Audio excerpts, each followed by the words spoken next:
प्रश्न संख्या 1 दोस्तों, डेल्टा का नामकर्ता किसे माना जाता है दोस्तों। तो इसमें आपको बताना है डेल्टा का नामकर्ता किसे माना जाता है। हेरोडोटस, पोलोडोनियम, हिकेटियस या इनमें से कोई नहीं। तो इसका सही उत्तर हो जाएगा दोस्तों हेरोडोटस, ऑप्शन नंबर ए सही उत्तर हो जाएगा। प्रश्न संख्या 2, सदाबहार वर्षावन कहाँ पाए जाते हैं दोस्तों।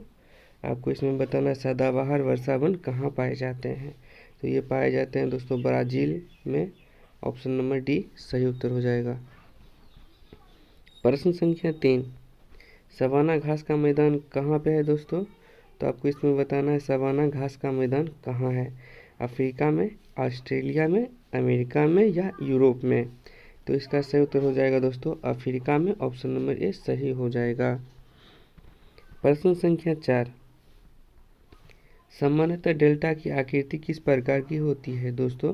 तो डेल्टा की जो आकृति होती है वो होती है त्रिभुजाकार, ऑप्शन नंबर ए। प्रश्न संख्या 5, कौन सी नदी पंजाकार डेल्टा का सुंदर उदाहरण प्रस्तुत करती है। तो दोस्तों इसमें आपको बताना है कौन सी नदी पंजाकार डेल्टा का सुंदर उदाहरण प्रस्तुत करती है। तो इसका सही उत्तर हो जाएगा दोस्तों मिसिसिपी नदी, ऑप्शन नंबर डी सही उत्तर हो जाएगा। प्रश्न संख्या 6, निम्नलिखित में से किस नदी का डेल्टा चिड़िया के पर जैसा होता है। तो दोस्तों आपको इसमें बताना है नदी का डेल्टा चिड़िया के पर जैसा होता है। तो ये होता है दोस्तों मिसिसिपी नदी का, ऑप्शन नंबर सी। प्रश्न संख्या 7, गंगा नदी का डेल्टा किस प्रकार का होता है दोस्तों।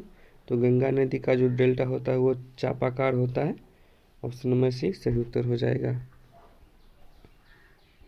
प्रश्न संख्या 8, नदी द्वारा वृद्धावस्था में किस महत्वपूर्ण स्थलाकृति की रचना होती है दोस्तों।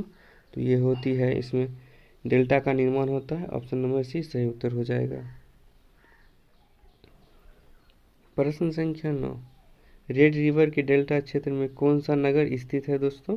तो रेड रिवर के डेल्टा क्षेत्र में जो नगर है उसका नाम है हनोई, ऑप्शन नंबर डी सही उत्तर हो जाएगा।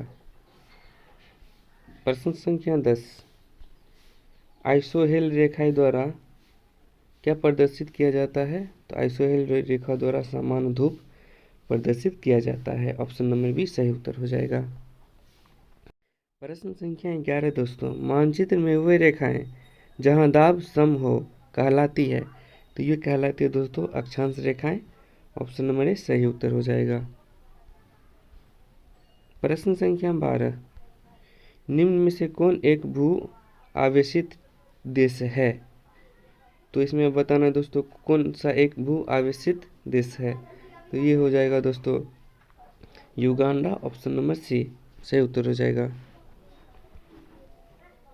प्रश्न संख्या 13, निम्नलिखित में से कौन एक स्थलरूढ़ देश है। तो ये हो जाएगा दोस्तों ताजिकिस्तान, ऑप्शन नंबर बी सही हो जाएगा। प्रश्न संख्या 14, दक्षिणी पूर्व एशिया स्थल अवरुद्ध देश है। तो ये हो जाएगा दोस्तों थाईलैंड, ऑप्शन नंबर ए। प्रश्न संख्या 15, निम्नलिखित देशों में कौन सा एक स्थलरूढ़ देश है। तो ये हो जाएगा दोस्तों गैबोन, ऑप्शन नंबर ए सही हो जाएगा। प्रश्न संख्या 16, निम्नलिखित देशों में कौन एक स्थलरूढ़ देश नहीं है। तो इसमें बताना है दोस्तों स्थलरूढ़ देश नहीं है तो वो म्यांमार हो जाएगा, ऑप्शन नंबर बी।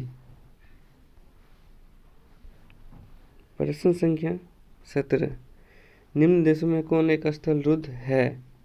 तो ये हो जाएगा दोस्तों पेरू, ऑप्शन नंबर ए।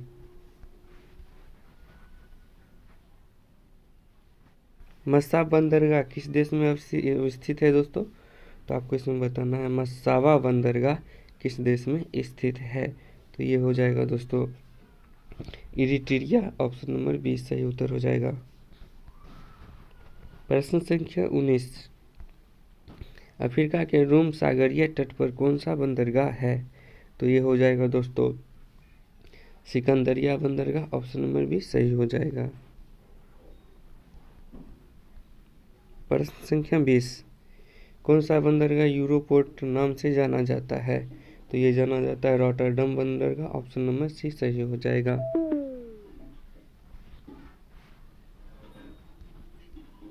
प्रश्न संख्या 21, निम्नलिखित में से किसे 5 सागरों का पतन कहा जाता है दोस्तों?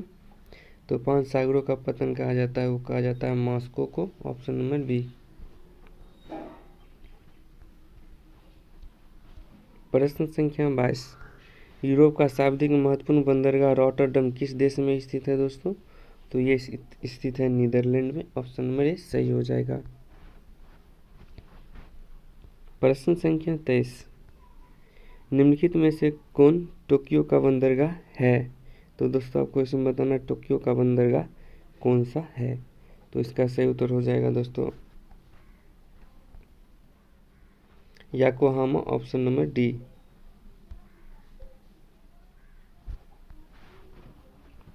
प्रश्न संख्या 24, निम्नलिखित में से किस प्रकार के वनों का विस्तार केवल उत्तरी गोलार्ध में पाया जाता है? तो दोस्तों आपको बस बताना इसमें निम्नलिखित में से किस वनों का विस्तार केवल उत्तरी गोलार्ध में पाया जाता है? तो ये पाया जाता है दोस्तों समशीतोष्ण कोणधारी वन। Option number B. प्रश्न संख्या 25, साइबेरिया क्षेत्र में समशीतोष्ण कोणधारी वन को किस नाम से जाना जाता है? तो ये जाना जाता है दोस्तों टैगा। ऑप्शन नंबर बी सही उत्तर हो जाएगा। प्रश्न संख्या 26, शंकुधारी वन कहाँ पाए जाते हैं दोस्तों? आपको बताना है शंकुधारी वन कहाँ पाए जाते हैं। तो ये पाए जाते हैं दोस्तों शीतोष्ण क्षेत्र में। Option number B. प्रश्न संख्या 27, डेलबर्जिया जाति निम्नलिखित में से किस एक से संबंधित है? तो डेलबर्जिया जाति जो है संबंधित है वो दोस्तों शीशम से संबंधित है। Option number D.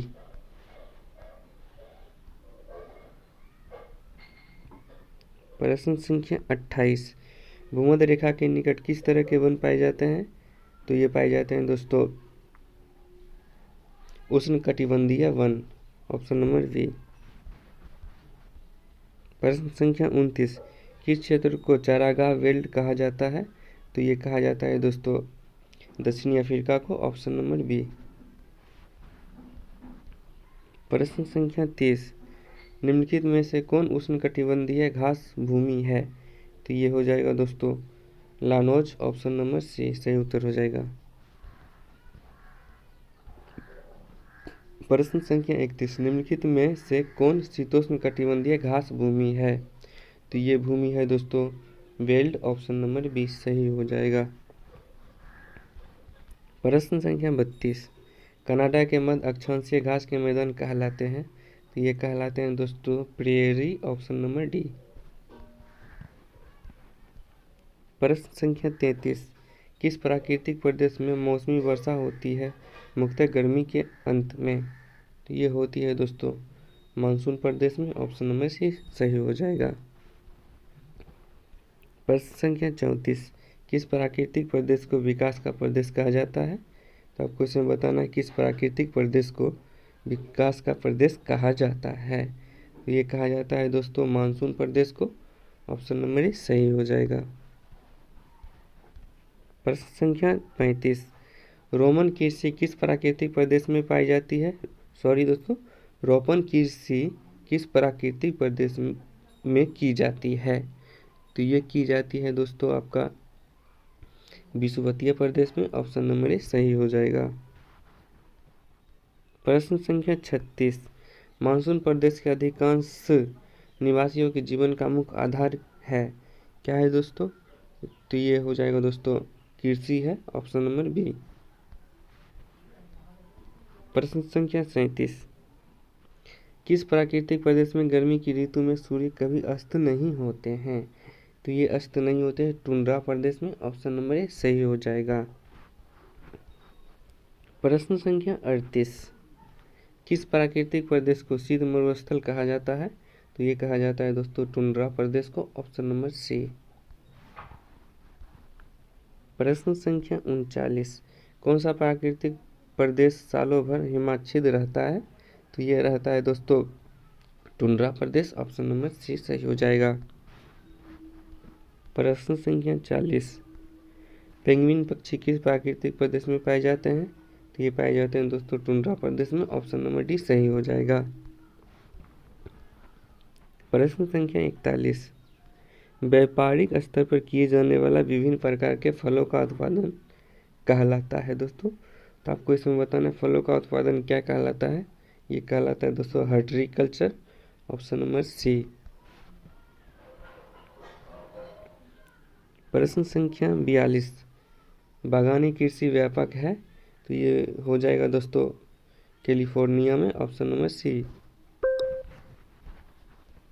प्रश्न संख्या 43, कुजबास कोयला क्षेत्र निम्नलिखित में से किस राज्य में स्थित है? किस देश में स्थित होगा दोस्तों? सॉरी, थोड़ा टाइपिंग मिस्टेक है।